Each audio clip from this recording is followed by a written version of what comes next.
missing 8-year-old Tracy girl and continues this morning. Investigators say Sandra Cantu walked away from her home at the Orchard Estates mobile home park in Tracy.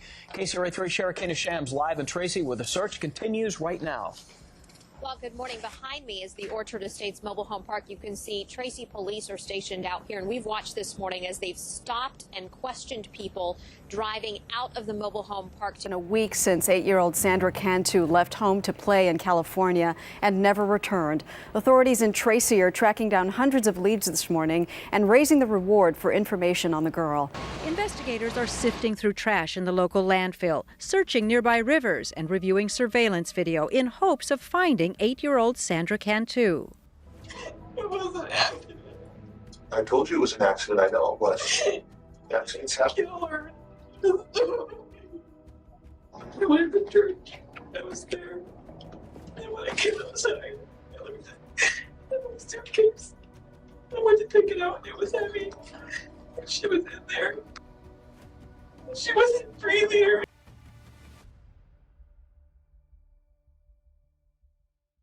March 2009, Tracy, California. It's a quiet little city right in the heart of the Central Valley, where life moves slowly, without any flashy sparkle. It's not trying to impress anyone, you know. Everything here is about everyday life, calm routines, and having space to breathe.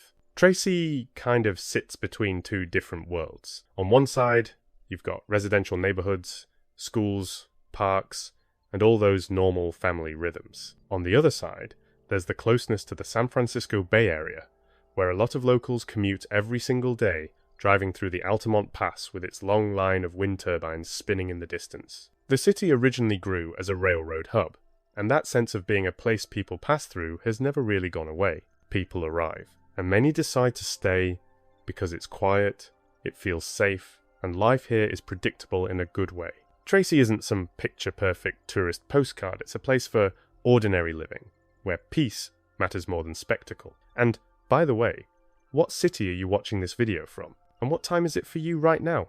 Drop it in the comments. I'm genuinely curious where my audience is from. Alright, let's keep going. In this city lived Sandra Cantu, who had just turned 8 years old. She lived with her mother, Maria, and her 3 older siblings, Miranda, Simone, and Thomas. Maria and Sandra's father, Daniel, had been divorced for quite a long time. He lived far away, but the kids talked to him on the phone almost every day, and they kept a warm, trusting relationship with him. Her brother Thomas later remembered that Sandra almost never stopped moving, like her energy just seemed endless. She loved helping her mum with baking, and she happily helped her grandparents with work in the garden. She went to gymnastics and dance classes, and most of her time was spent outside, just playing. Sandra had absolutely no hesitation about knocking on neighbors' doors and introducing herself to new kids. And even if no one could come out to play, she'd easily come up with something to do on her own and genuinely enjoyed spending time by herself. Thomas said that she was still so little and had this pure, childlike openness, she didn't hold on to disappointments and bounced back quickly into a good mood. For many kids, school can be a tough phase, but that wasn't the case for Sandra at all. She looked forward to every morning, rushed to school, and came home every day full of emotions, ready to tell her family everything that had happened. According to Thomas, Sandra was light-hearted, playful, and truly a happy child. It was just a regular weekday in Tracy, a normal work and school day for everyone in the city. A little after 2 in the afternoon, Sandra had already come home from school, bursting with excitement and ready to share everything about her day. She dropped her backpack inside the house, and then ran straight back outside after noticing that her brother had just gotten home too. The family lived in Orchard Estates Mobile Home Park, a small community of about 100 residents located right next to a modest neighborhood park. Super active 8-year-old Sandra had zero interest in staying indoors. She wanted to spend time with her friends before dinner. Kids from the area played outside all the time, so Maria usually didn't worry much about letting her daughter stay out. Like always, she planned to call her home when it was time to eat. Thomas later recalled that around that time, Sandra was especially obsessed with Hello Kitty. She changed into her favorite Hello Kitty top, pulled on black leggings, gave her mum a quick hug, and ran back outside. A few hours passed. When dinner time came, Maria asked Thomas to call his sisters inside. Miranda, who had been playing nearby, responded right away and came home, but Sandra didn't. It was already starting to get dark, and Thomas figured she might have just gotten caught up in a game, like hide and seek or something. He searched for her for about 20 minutes, but there was no sign of her anywhere. At that point, Maria and Simone got into the car and started driving around the area, asking neighbors if they'd seen Sandra. No one had. Everyone they spoke to said they hadn't seen her for several hours. At 7:30 in the evening, Maria called 911. From that moment on, the situation was officially classified as a missing child case. Well, I have a missing daughter. Okay, how old is she? She's 8. When's the last time you saw her? Oh, it was about 3. She told me she was going over to this one girl to play, and she hasn't been home. And I went looking all over. Because of Sandra's age, the case was immediately treated as extremely serious. Detectives moved fast and brought in canine units. The dogs were given Sandra's clothing to smell, hoping to track where she had gone around the nearby area. The dogs led officers from the park toward a main road, but after that point, the trail just disappeared. Any clear direction was suddenly gone. At the park, detectives took a photo of the front door of Sandra's home. There wasn't really a strong investigative need for it, though everyone in that community already knew exactly who she was. Let's make sure we don't forget her either. Let's leave a hashtag in the comments, number Sandra Forever Alive. Despite the growing concern and that heavy sense of anxiety in the air, no verified or truly helpful information had been found at that point. For a missing 8-year-old Tracy girl, it continues this morning. Investigators say Sandra Cantu walked away from her home at the Orchard Estates mobile home park in Tracy. KCRA3 Sandra Cantu live in Tracy, where the search continues right now.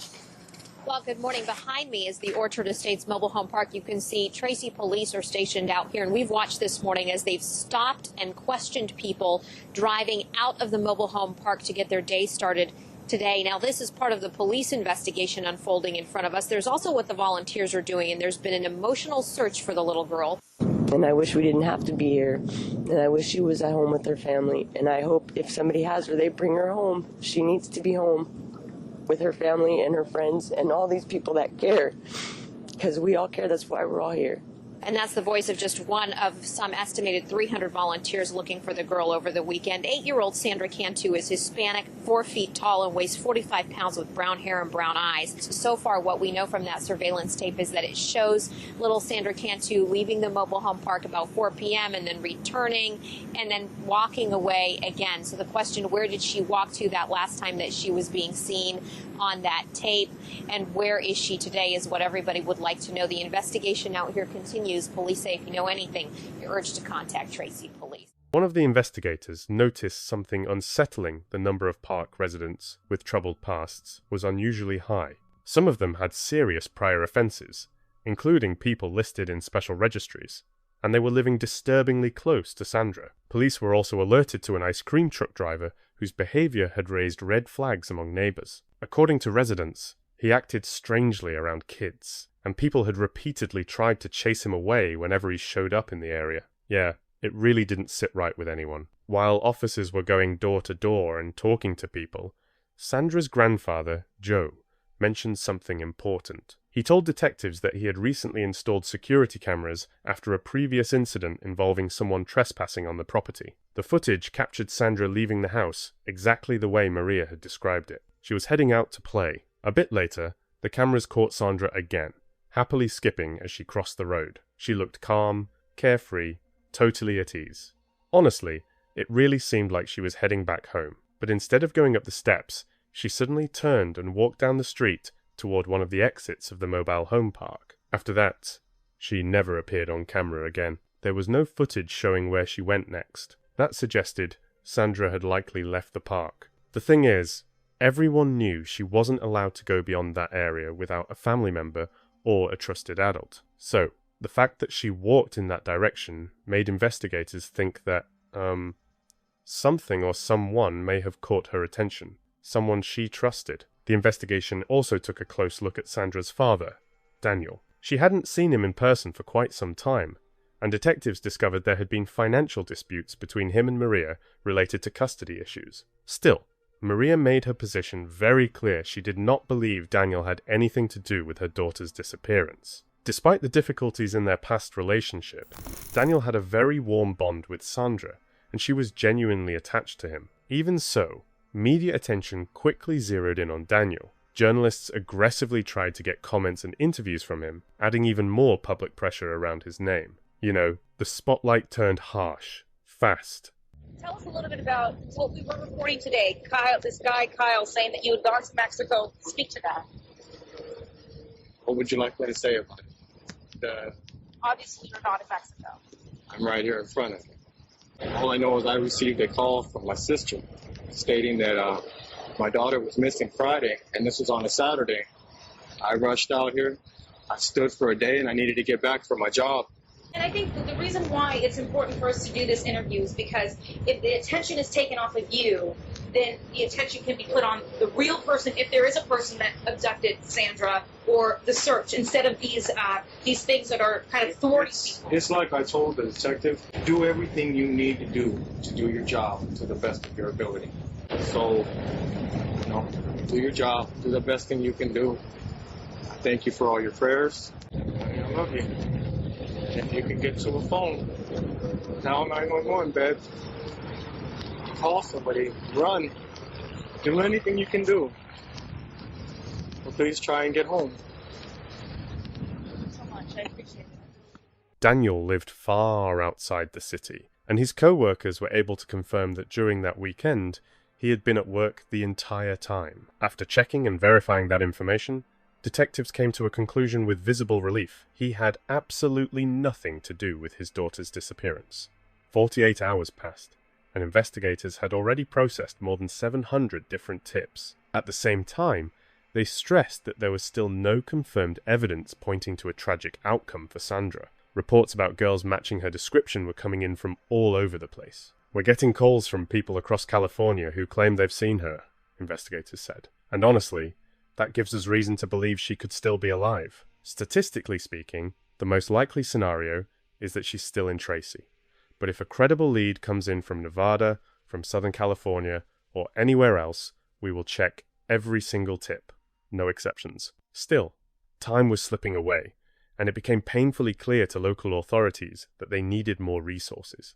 That's when Card Child Abduction Rapid Deployment was brought in, a specialized rapid response team for missing children cases that operates under the FBI. The first hours after a child goes missing are considered critical, but in this case, no one really knew how long Sandra had already been away from home. Several hours had passed since she left the trailer, and there was no way to determine whether something happened immediately, or if she had simply been playing for a while before things took a dramatic turn. The card team was led by Special Agent Joseph Bryan. He openly acknowledged that, statistically, after this amount of time, the chances of a positive outcome drop sharply. In most similar cases, the stories tend to end tragically, but until there was final confirmation, the focus remained on the possibility, however slim, of a hopeful outcome. By that point, more than 200 officers from agencies across the country were involved in the investigation. For Northern California, this was only the second missing person case of this scale. The chief of the Tracy Police Department later said she literally had to order her officers to go home and rest.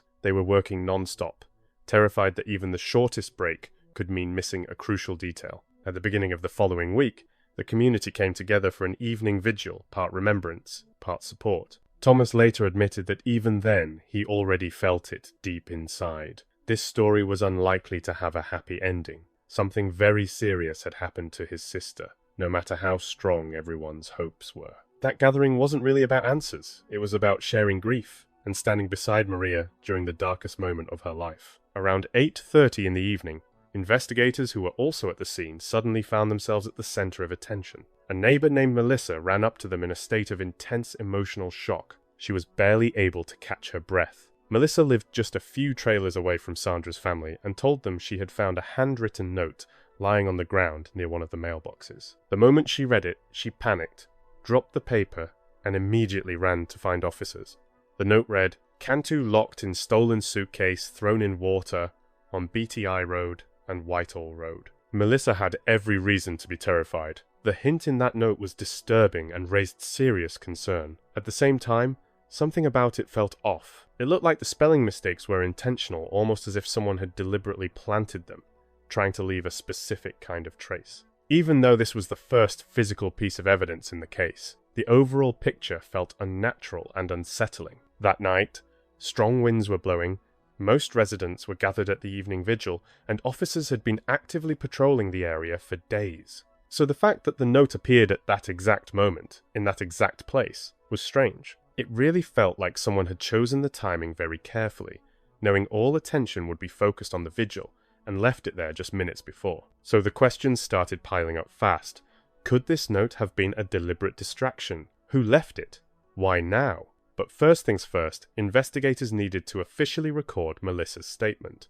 She came in for questioning, which was handled by FBI agents. Beyond being a neighbor, Melissa worked at the Sunday school of her grandfather's church, where he served as the local pastor. After a divorce several years earlier, and the recent end of another relationship, she had been living with her grandmother, grandfather, and her 5-year-old daughter. Sandra and her sisters often came over to her trailer to play with the little girl. Even though Sandra didn't attend that church, she and her siblings knew Melissa well, and over time, she had become someone the family trusted. Melissa told investigators that when she found the note, she didn't look around and didn't pay attention to whether anyone was nearby. She said she hadn't noticed anything suspicious. Officers then asked for permission to search her car, and she agreed. Inside the glove compartment, they found a post-it note with a few words written on it, and then crossed out like someone had written them and thought better of it. That item was sent for forensic analysis. For the moment, Melissa was allowed to leave, as investigators decided to focus primarily on the note itself. At the same time, Melissa provided detectives with a list of people she believed could be concerning. One of them was a man who lived in the park and, according to her, had a troubled past and frequent contact with children. Another resident had been seen in situations that felt inappropriate and raised questions about personal boundaries. She also mentioned 2 more individuals, a father and son who, she claimed, had photos of young girls on their phones, including Sandra, taken in everyday settings, despite having no family connection to them. All of the individuals she mentioned agreed to come in for questioning. One man admitted that he had an unhealthy interest in children, but insisted he had never crossed any lines and had nothing to do with Sandra's disappearance. The father and son did, in fact, have photos of children, which was deeply unsettling and raised even more questions, but they also denied any involvement. All 3 voluntarily agreed to take polygraph tests, fully aware that the results carry no legal weight and cannot be used in court. For them, it was a way to show cooperation with the investigation. One man's results showed no signs of deception, the others did not. Even so, police chose not to rule anyone out. The concerns went far beyond a single case. Still, there wasn't enough solid evidence to bring formal charges, and investigators were forced to keep their full focus on the search for Sandra. It's been a week since 8-year-old Sandra Cantu left home to play in California and never returned. Authorities in Tracy are tracking down hundreds of leads this morning and raising the reward for information on the girl. Investigators are sifting through trash in the local landfill, searching nearby rivers, and reviewing surveillance video in hopes of finding 8-year-old Sandra Cantu. They questioned me about a bunch of things. Police have questioned Sandra's father, but Daniel Cantu, who's returned from Mexico, says he hasn't seen her in a year and is willing to take a lie detector test. I could care less about, yes, I have no problems with any of it. They've also spoken with this man, Frank Wohler, a neighbor who admits he kissed the 2nd grader on the lips 2 years ago. Impulse, just being friendly. I do some of my students also. FBI agents and Tracy police have searched nearby homes and towed vehicles to test for evidence. The quality of leads that have come in have led investigators to be pretty upbeat that we're going to have a conclusion of this case here shortly. Sandra's image is everywhere in this small community. Residents continue nightly vigils, hoping their thoughts and prayers are answered soon. Hattie Kaufman, CBS News, Los Angeles. Investigators decided to speak with Melissa one more time. She undeniably had a large amount of information about the people living in the park, and remained the only person who had offered anything even somewhat specific based on what neighbors had said. At the same time, there was a common perception among residents that Melissa often wanted to be involved in events, sometimes exaggerating or embellishing stories to draw attention and gain sympathy. She genuinely liked being at the center of things. Detectives were trying to figure out whether that alone could explain her behavior, or if she was actually a sincere witness who simply came across in an ambiguous way. As background checks continued, it came to light that Melissa had a complicated history with her mental and emotional health, and had been under medical supervision multiple times. She had also been involved in several legal incidents in the past related to property offences and had been held accountable more than once. In addition, her name had come up as a person of interest in a few separate cases involving property damage, but each time she left the city before those investigations were completed. In 2003, Melissa officially filed for bankruptcy, citing significant debts and expenses, which she continued to pay off gradually from her salary as a teacher. When law enforcement tried to contact her again for an additional interview, they learned that Melissa had voluntarily admitted herself for inpatient care after a serious health incident. Later, she explained this by saying she had been in a state where she did not fully control her actions. Physically, her condition was stabilized, but she refused to participate in any further interviews. Meanwhile, police, along with a search and rescue team, went to the location mentioned in the note. The directions led to an irrigation pond, a place where drainage pipes converged. The pond itself covered a large area and posed extremely difficult working conditions. The state of the water and the surrounding environment made any kind of search nearly impossible and dangerous. Visibility was zero, and access to the bottom was completely blocked. Neither the surface of the water nor the surrounding area showed any obvious signs or objects. Without a significant change in conditions, there was virtually no chance of determining what might be in the water. By then, 10 days had passed since Sandra disappeared. It was becoming increasingly clear that the case could shift into a different phase of investigation. Police continued to monitor the irrigation pond. One morning, when technical work began to lower the water level, a black suitcase surfaced, stuck in the mud near the shore. It was closed and further secured, which immediately raised serious concerns. Even during the recovery, it became clear that the situation was likely taking the worst possible turn. Inside, investigators found Sandra Cantu. She was wearing the same black leggings and the same Hello Kitty top. Further examination determined that she had died as a result of severe external force shortly after her disappearance. It was also confirmed that before that, she had been in a state caused by foreign substances. No biological evidence was found that could immediately point to a specific individual. Investigators concluded that the tragedy occurred within a few hours after Sandra was last seen on surveillance cameras. The search for a little girl missing in California is now a hunt for a killer. The body of 8-year-old Sandra Cantu was found hidden not far from her hometown. Ever since she disappeared, volunteers in Tracy had been determined to find her. Now, the city's police chief is determined to find her killer. We will be determining the person or persons responsible for this reprehensible act, and we will bring them to justice. On the 10th day of searching for Sandra, investigators were called to an irrigation pond about 2 miles from the girl's home. Farm workers draining the pond had found something suspicious. As the water began to flow, an object floated to the surface. They identified it as a black container. Inside the bag, we located the body of Sandra Cantu. The search for the second grader had been intense, with every passing day getting harder for her mother. How are you holding up? Not very good. I miss my baby. I miss my little girl.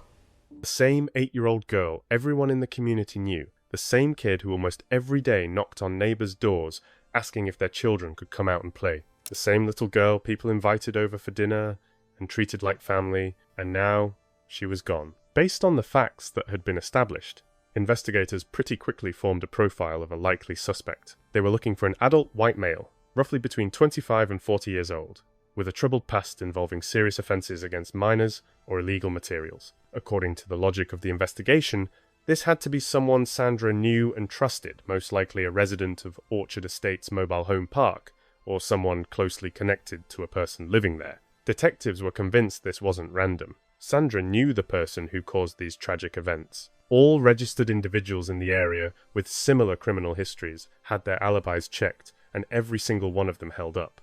So police widened their outreach and began questioning people who lived near the irrigation pond. That's where one neighbor mentioned something that, at first, seemed minor. He lived close to the drainage ditch and remembered seeing a dark purple two-tone SUV parked there on the Friday Sandra disappeared. The vehicle stood out right away. It didn't belong to anyone local, and the spot where it was parked felt strange. Most people avoided that muddy, swampy area. The situation struck the man as odd enough that he decided to walk closer and see if he recognized the driver. The SUV was empty. As he was looking around, a a woman suddenly appeared from behind the trees.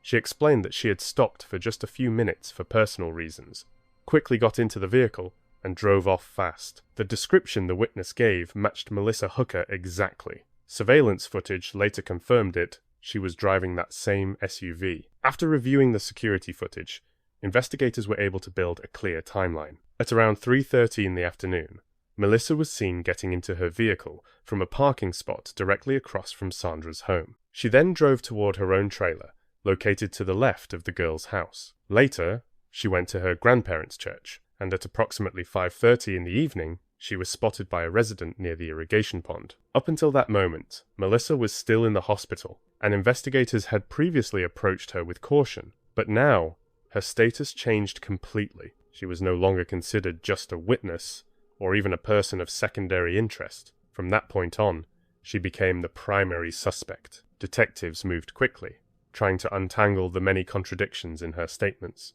Meanwhile, Melissa insisted she had no idea what had happened, and claimed that the only thing she did was report the note. When asked about the time, around 4 in the afternoon, the window when Sandra was last seen, Melissa told police she had been at her church, decorating a classroom, and hadn't noticed anything suspicious in the area. Naturally, investigators asked her to confirm that. That's when phone records became crucial. They showed that Melissa had indeed called the police, but for an entirely different reason, to report a missing suitcase from her yard. She also said that once she learned Sandra was missing, she sent a message to Maria, saying, "Tell the police that today, around 4 in the afternoon, something was stolen from me. I don't know if it means anything or even matters."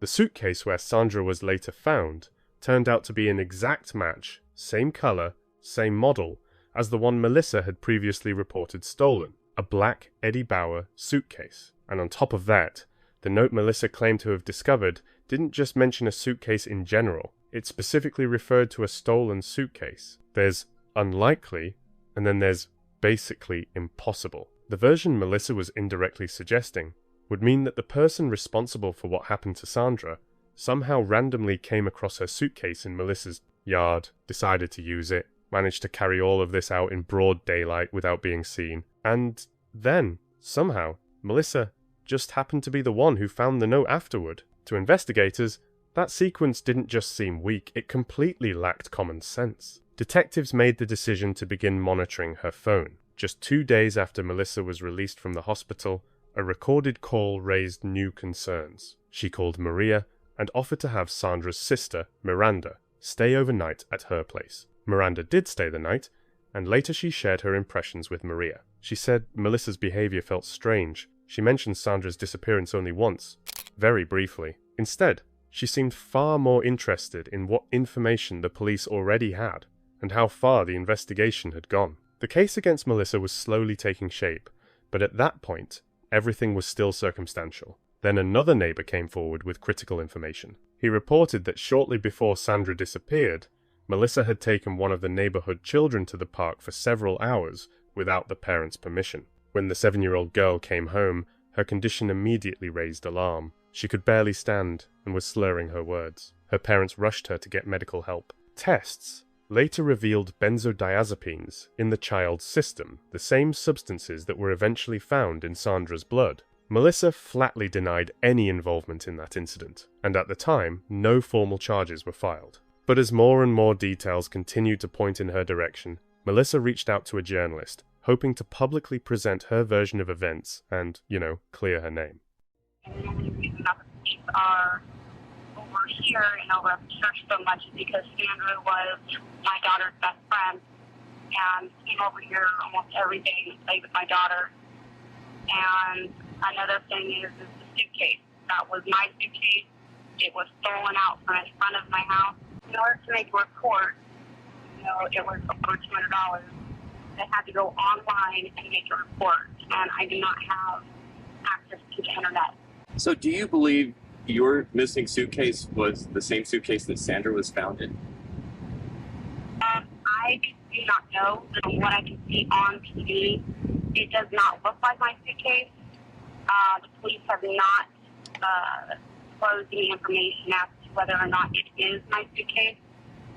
There was a situation where you and your daughter were out with another kid, and then what happened there? Someone accused you of something? I had taken my daughter and one of her friends to the park, which I had done for the third time that week. The mother was, I guess, at work, and the grandmother had told the little girl that she could go to the park, which she does all the time. And when the mother came home, she didn't know where she was. I'd given the mother my phone number, my cell phone number, in case there's anything to happen. Everything was fine. I brought her back.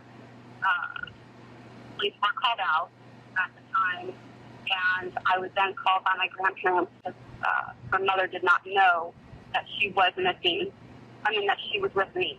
After information surfaced about the presence of outside medications, law enforcement finally obtained a search warrant for Melissa's trailer, as well as for the church where her grandfather served. During the search of the trailer, investigators discovered a notebook. The handwriting inside it was a perfect match to the note Melissa claimed she had found. The writing style was so distinctive that experts had no hesitation. They directly linked the notebook to that same note. Specialists also completed their analysis of the post-it note previously found in her car. Written on it were the words BTI Road, Whitehall Road, and Water, markers that directly pointed to the location mentioned in the note. On top of that, officers found alprazolam prescribed in Melissa's name. It was the very same drug whose traces had earlier been identified during the forensic examinations in Sandra's case. The search of the church produced even more disturbing results. Investigators found a common household object with a deformed handle and traces of biological material. Further testing confirmed that those traces belonged to Sandra.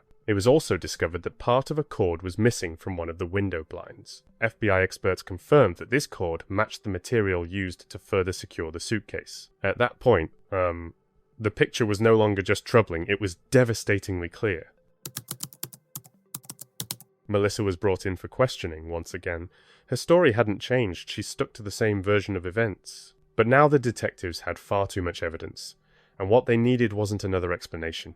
It was the truth. When they laid everything out in front of her, all of it, she broke down and started crying uncontrollably. Between 5:30 and 5:40, 2 people saw your car stopped on Whitehall Road. They saw you come from out of the bushes on Whitehall Road, and someone asked you what? When I was okay, and I said I was going to the bathroom. Mm-hmm. What were you doing, Melissa? Through her sobs, she said, It was an accident. I told you it was an accident, I know it was. Accidents happen. Killer. I went to church. I was there. And when I came outside, I looked at my suitcase. I went to take it out, and it was heavy. And she was in there. She wasn't breathing or anything. What did she look like? She looked pale. And I killed her. I thought that she was dead. And I panicked. So what happened? I tried to wake her up, and she wouldn't wake up. But I didn't know what else to do. Melissa told police that Sandra had supposedly noticed her right as she was getting into her car near her home. That, according to Melissa, was the reason she turned the car around. In Melissa's version of events, Sandra walked up to the vehicle just to say hi and noticed the suitcase sitting on the back seat. She claimed that, somehow, the child supposedly just playing around climbed into the suitcase without her noticing. Only later, when Melissa was already near the church and started taking the suitcase out of the car, she said she realized Sandra was inside and in critical condition. Melissa insisted. She tried to help, but quickly understood that there was no time left. Panicked, she claimed, she decided to hide what had happened. Investigators later explained that during these conversations, they mostly let her talk without interrupting. Each time, her story became more complicated and increasingly contradicted the established facts. Detectives already knew that the position in which Sandra was found inside the suitcase did not match any accidental scenario. It was also confirmed that there were foreign substances in the child's body and clear evidence of a severe breach of her safety. All of that completely ruled out the idea of an accident. Melissa's account sounded overly complex, artificial, and forced. When she finally fell silent, investigators made the decision to place her under arrest. Melissa Huckabee was formally charged with crimes related to the unlawful restraint of a child, severe violations of her personal safety, and the killing of Sandra Cantu. Later, she was also charged in connection with the poisoning of another 7-year-old girl, as well as her 37-year-old former partner. Investigators emphasized one key point. Sandra trusted Melissa completely. She would not have hesitated for a second to approach her if Melissa had called her over to the car. According to police, Melissa intentionally lured Sandra into the vehicle, likely under the pretense of helping prepare the church. The little girl agreed without any doubt. From there, investigators believe she was taken to the church, where she lost the ability to fully understand what was happening. After that, events unfolded that led to the tragic end of her life. While the entire community was desperately searching for Sandra, Melissa was calling police to report a stolen suitcase, sending messages to Maria, leaving a note, and trying to create the appearance that she was an active, concerned participant in the search. And we have this story tonight. Accused child killer Melissa Huckabee returns to court on Thursday in Stockton. Huckabee, meanwhile, sits in the San Joaquin County Jail, and jail records show that she has been showing some strange behavior of late. 28-year-old Melissa Huckabee is charged with kidnapping, rape, and the killing of 8-year-old Sandra Cantu. Her strange behavior in August prompted 4 different incident reports in jail. Among them are on August 12th. A custody officer writes, "I found Huckabee laying on the floor next to her bed. She stated that she felt dizzy and passed out. A half hour later, an officer noted, I saw Huckabee sitting next to her bed with a trash can. When I asked her what was wrong, she replied, I took pills. 3 days later, a report read, inmate Huckabee was hiding behind mattress with a blanket around her neck. To safety cell per psych. And later, she refused dinner. Because there is a gag order in place, no one is commenting on the incidents. And that same gag order has kept the autopsy report sealed, which keeps secret the cause of Sandra Cantu's death. Gag orders and grand jury indictments have become more frequent tools in San Joaquin County. Over the last 8 months, the district attorney has gone to the grand jury 4 times for indictments, and the court has issued gag orders in 3 of those cases. The defense's latest motion was to file for more evidence to be turned over, but so far has not put in motion to move the trial out of the county. Yet that looms as a likely possibility. The district attorney's office may announce soon as to whether or not it will seek the death penalty. Now, Huckabee is expected to enter a plea on Thursday, and the judge could set a trial date as well. Melissa entered a plea of not guilty, and her defense placed heavy emphasis on the fact that she had recently been diagnosed with a serious psycho-emotional disorder. They argued that her condition raised serious concerns from a mental health perspective. Her legal team stated that when she was 19, she went through a traumatic incident involving a law enforcement officer, which they claimed became the source of deep, long-lasting psychological trauma. The defense stressed that Melissa had never received consistent psychological treatment and had avoided addressing these issues for years. While in custody, she repeatedly showed signs of severe emotional distress, to the point that she was eventually placed under special supervision for her own safety. Melissa's parents said they were stunned and simply couldn't believe that their daughter was at the center of such an investigation. According to them, they had never seen any signs of aggression or behavior that would raise alarms. Friends echoed that sentiment, describing Melissa as a caring mother, a kind neighbor, and an open, friendly person. During the court proceedings, Melissa's mother, Judy, addressed Maria directly and said, I feel your pain, and I understand the anger you're carrying as a mother. From one mother to another, I am truly sorry. Every time I sit in this courtroom, I put myself in your place and try to imagine that pain. If I could give you justice, real justice, the kind you deserve, it would be to give you your little girl back right now, alive, in your arms. When Melissa was faced with the reality of going to trial and the overwhelming amount of evidence the prosecution was preparing to present, she agreed to change her plea. She admitted guilt on the most serious charges related to kidnapping and intentional murder. As part of a plea agreement, several other serious charges were dropped. As a result, Melissa avoided the death penalty. Charges connected to other incidents that had previously appeared in the case materials were also dismissed. It is not enough that I say I'm sorry, but that is all I can do. From the day Sandra has died, I've had to live with the consequences of what I've done. For the rest of my life, I'm going to have to live with these feelings. I loved Sandra a great deal. She was a sweet, innocent little girl who did not deserve to have such a short life. I alone are responsible for Sandra's death.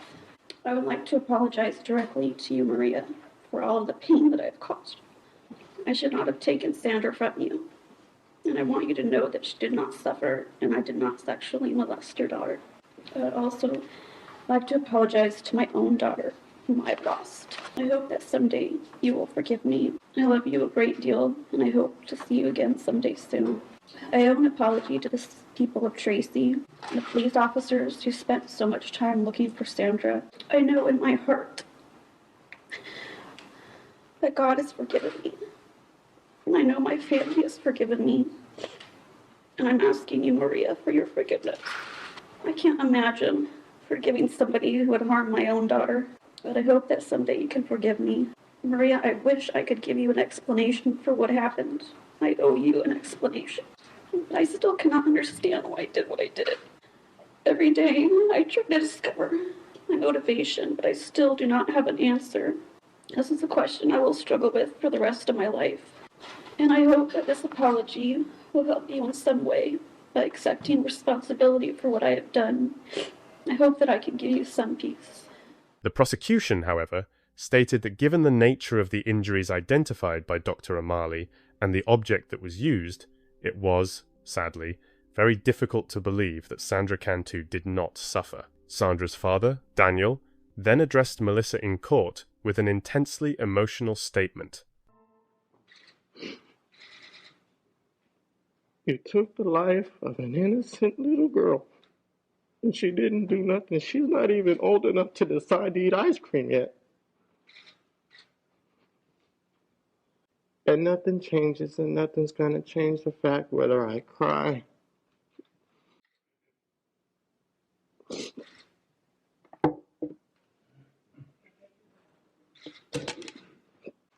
ain't nothing you do in life ever going to change anything. Mr. Cantu, I need you to address your comments to me. She changed the lives of a lot of people. All I can say right now is repent and think about what you've done. I'm sorry. She was facing a sentence ranging from 25 years to life in prison, but the court chose the harshest possible outcome. The judge sentenced her to life in state prison without the possibility of parole. Just like that, Melissa Huckabee was permanently sentenced to life behind bars with no chance of release. To this day, Melissa Huckabee has never provided a full explanation for her actions, and she has never taken complete responsibility for what happened to Sandra. She has never clearly explained her motives or the circumstances that led to this tragedy. During the hearings, the district attorney pointed out that there had been roughly 20 documented incidents in Melissa's past involving self-destructive or aggressive behavior, including episodes clearly aimed at attracting attention. In his view, that same pattern continued after the events of Sandra's case. The need to remain at the center of attention remained a driving force in her behavior. Today would have been murder victim Sandra Cantu's 9th birthday. Her family and friends gathered to remember her short life and to honor those who had tried to save her. KCRA 3's Damani Lewis is live for us in Tracy with more on this painful birthday observance. You can see there's a happy birthday balloon here on this tree, as well as several flowers at the base of this tree that was dedicated to Sandra Cantu. People in attendance called the service a celebration of life for Sandra.